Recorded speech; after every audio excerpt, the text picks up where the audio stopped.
Brothers and sisters, today's feast of Holy Transfiguration is about the image and likeness of God.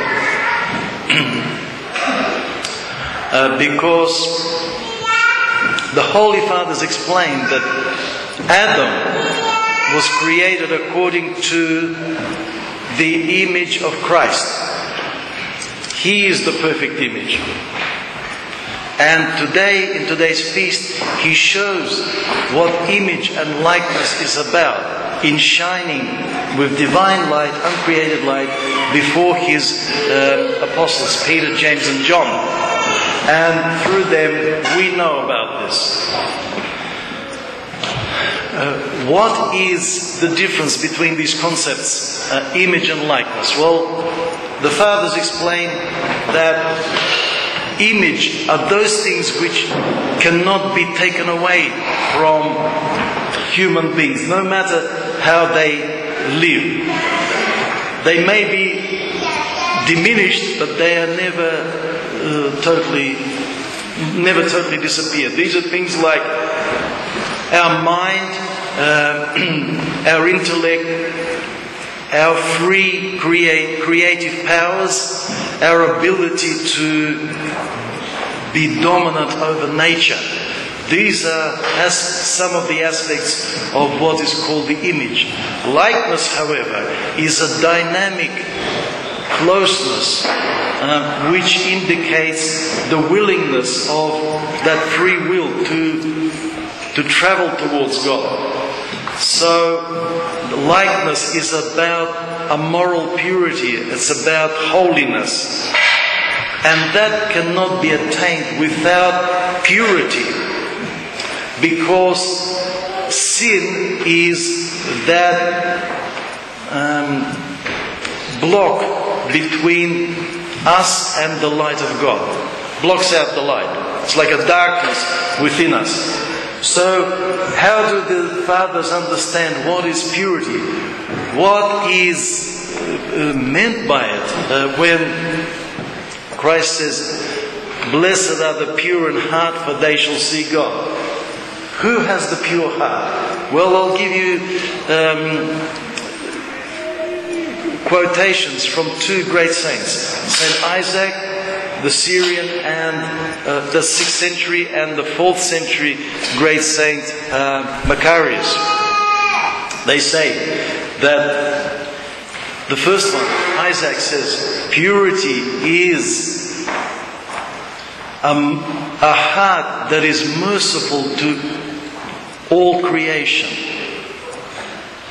Shows mercy to all creation. And the whole quote talks about compassion even for the demons. That's St. Isaac. Because they suffer. St. Macarius says that purity is about compassion. He says it in a more compact way. So, this is what we need to check ourselves against on this day, especially when we see Christ shining in purity of image and likeness as human before us, the perfect image, perfect likeness of God. And we need to check ourselves not only individually, personally, but collectively as a church unit. What is our life like?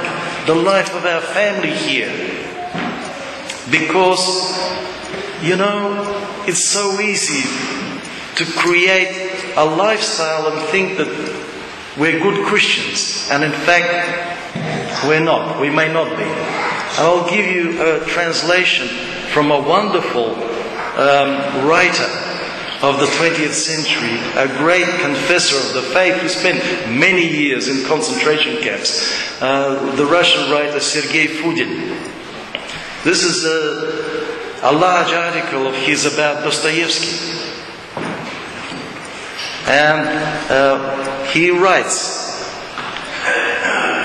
for the educated person contemporary with Dostoevsky, to accept the existence of saints, not in a school lesson of RE, but in real life, was to take Christianity seriously.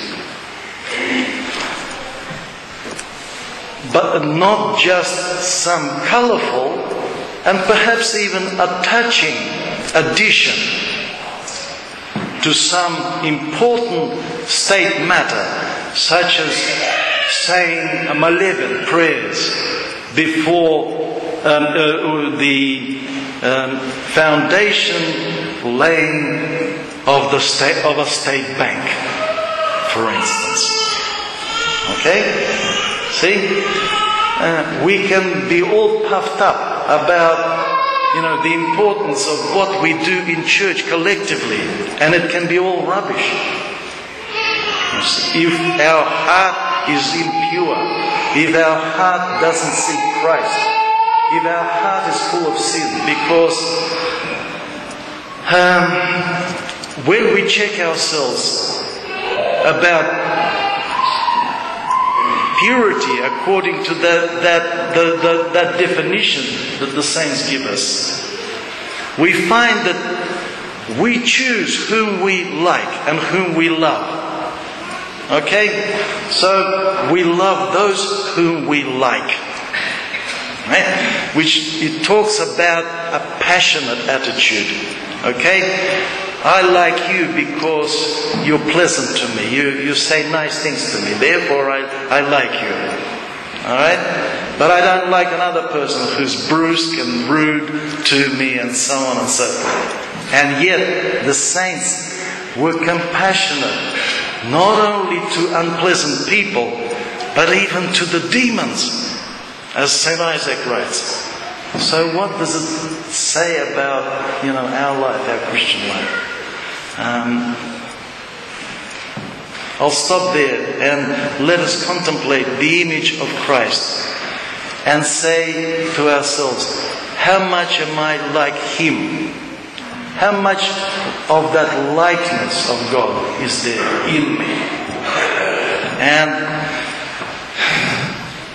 if we're sincere and honest to ourselves, we'll say, not very much. Okay? Maybe a little bit sometimes, but not very much. There's a lot of work to do. But let's not get discouraged, because He has come not just to make us feel miserable about how rotten we are, but to pull us, raise us out of this stupid misery of ours when we think that life, that sinful life, is the life. It's not the life. It's a poor replica of what real life is about. And real life is the life in Christ. Amen.